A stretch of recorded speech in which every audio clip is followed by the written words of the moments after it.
Hema committee റിപ്പോർട്ടിന്റെ വിശദാംശങ്ങൾ ഇപ്പോൾ പുറത്തു വന്നു കഴിഞ്ഞിരിക്കുന്നതുമായി ബന്ധപ്പെട്ട പല കോണുകളിൽ നിന്ന് പ്രതികരണങ്ങൾ വരുന്നുണ്ട്. അല്പസമയം മുൻപ് പ്രതിപക്ഷ നേതാവ് ഇക്കാര്യത്തിൽ സർക്കാരിനെ കുറ്റപ്പെടുത്തുന്നുണ്ട്. ഇത്തരം ഗുരുതര പരാമർശങ്ങൾ ഉണ്ടായിരുന്ന റിപ്പോർട്ട് ഇത്രയും കാലം സർക്കാർ പൂഴ്ത്തിവെച്ചില്ലേ എന്നാണ് പ്രതിപക്ഷ നേതാവിന്റെ ചോദ്യം. അടിയന്തരമായി ശുപാർശകളിൽ നടപടി വേണമെന്നും അദ്ദേഹം ആവശ്യപ്പെടുന്നുണ്ട്.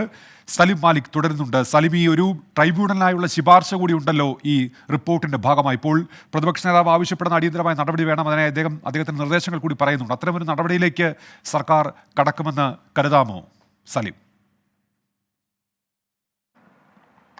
ഉന്മേഷ്, സർക്കാരിന്റെ അടുത്ത നടപടി അത് ട്രൈബ്യൂണൽ വേണമെന്നൊരു ആവശ്യം അതങ്ങനെ തന്നെ ഈ റിപ്പോർട്ട് തന്നെ സൂചിപ്പിക്കുകയും ചെയ്യുന്നുണ്ട്. ആ നിലയിൽ ഒരു ട്രൈബ്യൂണൽ വേണമെന്ന് മാത്രമല്ല സിനിമാ നയം രൂപീകരിക്കണമെന്നൊരു ആവശ്യം മുന്നോട്ട് വെച്ചിട്ടുണ്ട്. ആ വിഷയങ്ങളിലൊക്കെ സർക്കാരിന് ഇടപെടുമെന്ന് പ്രതീക്ഷിക്കാം. അപ്പോഴും ഞാൻ നേരത്തെ സൂചിപ്പിച്ചതുപോലെ എന്തുകൊണ്ട് ഇത് ഇത്രയും കാലതാമസം എടുത്തു എന്നുള്ളത്, അതല്ലെങ്കിൽ ഈ റിപ്പോർട്ട് പുറം ലോകം കാണുന്നതിന് മുൻപ് തന്നെ ആ നിലയിലുള്ള നിരീക്ഷണങ്ങൾ നിർദ്ദേശങ്ങളൊക്കെ നടപ്പിലാക്കിയാൽ എന്തായിരുന്നു പ്രശ്നം എന്നുള്ളതാണ് പ്രധാനപ്പെട്ട കാര്യം. കാരണം സർക്കാരിന് ഒരു ഘട്ടത്തിലും ഈ റിപ്പോർട്ട് പുറത്തുവിടാൻ താല്പര്യമുണ്ടായിരുന്നില്ല. മാധ്യമപ്രവർത്തകർ വിവരാവകാശ നിയമപ്രകാരം ഈ റിപ്പോർട്ടിനായി സമീപിച്ചപ്പോൾ മാത്രമാണ് റിപ്പോർട്ട് പുറത്തുവിടാൻ തയ്യാറായത്. അങ്ങനെ സമീപിച്ചില്ലായിരുന്നെങ്കിൽ, ഈ റിപ്പോർട്ട് സർക്കാർ ഫയലിൽ തന്നെ ഇരിക്കുകയായിരുന്നെങ്കിൽ സർക്കാർ ഈ വിഷയത്തിൽ ഒരു നടപടിയും എടുക്കില്ലായിരുന്നോ എന്നുള്ളതാണ് അന്തരീക്ഷത്തിൽ വരുന്ന പ്രധാനപ്പെട്ട ചോദ്യം. കാരണം 4.5 വർഷമായി സ്വാഭാവികമായും ആ റിപ്പോർട്ട് പഠിക്കാൻ സാവകാശം വേണമെന്നായിരുന്നു ആദ്യം സർക്കാർ ഹൈക്കോടതിയെ അറിയിച്ചത്. അതിനുള്ള അനുകൂലമായ വിധി സർക്കാരിന് ലഭിക്കുകയും ചെയ്തതാണ്. 4.5 വർഷം കഴിഞ്ഞിട്ടും ആ റിപ്പോർട്ട് സർക്കാർ പഠിച്ചു തീർന്നില്ല എന്ന് പറഞ്ഞാൽ അത് അങ്ങേയറ്റം വിചിത്രമാണ്. മാത്രമല്ല അതുകൊണ്ട് തന്നെ സ്വാഭാവികമായും ഈ ഇത്രയും വലിയ കാലയളവിനിടയിൽ ഇത്രയും ഗുരുതരമായ അരാജകത്വങ്ങൾ ഒരു മേഖലയിൽ, ഒരു തൊഴിൽ മേഖലയിൽ നിലനിൽക്കുന്നുണ്ടെങ്കിൽ അതിൽ സർക്കാർ ഇടപെടാത്തത് വളരെ മോശമാണ് എന്നുള്ള കാര്യത്തിൽ തർക്കമൊന്നുമില്ല. പക്ഷേ ഇനി സർക്കാർ ആ വിഷയത്തിൽ ഗുണപരമായ ഇടപെടലുകൾ നടത്തും എന്ന് തന്നെയാണ് പ്രതീക്ഷ.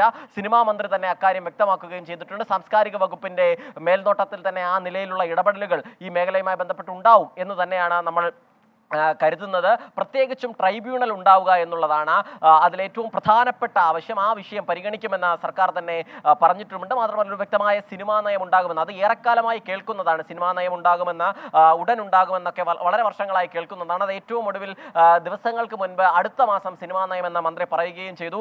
ആ നിലയിൽ ഒരു സിനിമാ നയം അടുത്ത മാസത്തേക്ക് ഉണ്ടാകുമോ എന്നുള്ളത് നമ്മൾ കാത്തിരിക്കുന്നുണ്ട്. അങ്ങനെ ഉണ്ടാവട്ടെ എന്ന് തന്നെ പ്രതീക്ഷിക്കുകയും ചെയ്യാം. സ്വാഭാവികമായും ഇത്ര വലിയ ഗുരുതരമായ പ്രശ്നങ്ങൾ അത് പൊതുസമൂഹത്തിന്റെ മുൻപിൽ കൂടി വന്നതോടെ ഇനി അതിൽ നടപ്പിലാക്കുക, ഈ വിഷയങ്ങളിൽ എന്തെങ്കിലും ഇടപെടൽ നടത്തുക എന്നുള്ളത് സർക്കാരിന് ഉറപ്പായും ചെയ്തേ പറ്റൂ എന്നുള്ള കാര്യമാണ്. പക്ഷേ അപ്പോഴും നേരത്തെ ഞാൻ സൂചിപ്പിച്ചതുപോലെയുള്ള ഈ പവർ ഗ്രൂപ്പ്, ഇത്രയും കാലം ഈ റിപ്പോർട്ട് പുറത്തു വരാതിരിക്കാൻ അടക്കം ശ്രമിച്ച പവർ ഗ്രൂപ്പ് ഉൾപ്പെടെയുള്ള ആ ഗ്രൂപ്പിന് ഇതിൽ വീണ്ടും എന്തെങ്കിലും ഇടപെടൽ നടത്താൻ കഴിയുമോ എന്നുള്ളതാണ്. മാത്രമല്ല പുതിയൊരു സമിതിയെ എന്തെങ്കിലും പുതിയ മാറ്റങ്ങൾക്കായി ഈ ഹേമ കമ്മിറ്റിയുടെ നിർദ്ദേശങ്ങളാണ് ഇതിലുള്ളത്. ആ കമ്മിറ്റിയിൽ നിന്ന് കൊള്ളേണ്ടവ കൊണ്ട് തള്ളേണ്ടവ തള്ളിക്കൊണ്ടായിരിക്കും ഇത്തരത്തിലുള്ള നിർദ്ദേശങ്ങളൊക്കെ നടപ്പിലാക്കുക. അത് ഏത് വിധേനയാവും, ഏത് നിലയിലാകും എന്നുള്ളതൊക്കെ നമ്മൾ ഇനി കാത്തിരിക്കേണ്ടതാണ്. എന്തായാലും അതുമായി ബന്ധപ്പെട്ട ഒരു ഇടപെടൽ സർക്കാരിന്റെ ഭാഗത്ത് നിന്ന് നടക്കുന്നുണ്ട് എന്നുള്ളതാണ്. അതല്ലെങ്കിൽ ഉടൻ തന്നെ വളരെ വൈകാതെ തന്നെ ഏതെങ്കിലും തരത്തിൽ ഈ പ്രശ്നങ്ങൾ പരിഹരിക്കാനുള്ള ഇടപെടലുകൾ നടത്തും എന്ന് തന്നെയാണ് പ്രതീക്ഷ. പക്ഷേ അപ്പോഴും സിനിമാ മേഖലയിലെ പ്രശ്നങ്ങൾ സിനിമാ മേഖലയ്ക്കുള്ളിൽ തന്നെ അവസാനിപ്പിക്കാനുള്ളൊരു ICC പോലെയുള്ള സംവിധാനങ്ങൾ, അത് ഏറെക്കാലമായ ഒരു പരാതി പരിഹാര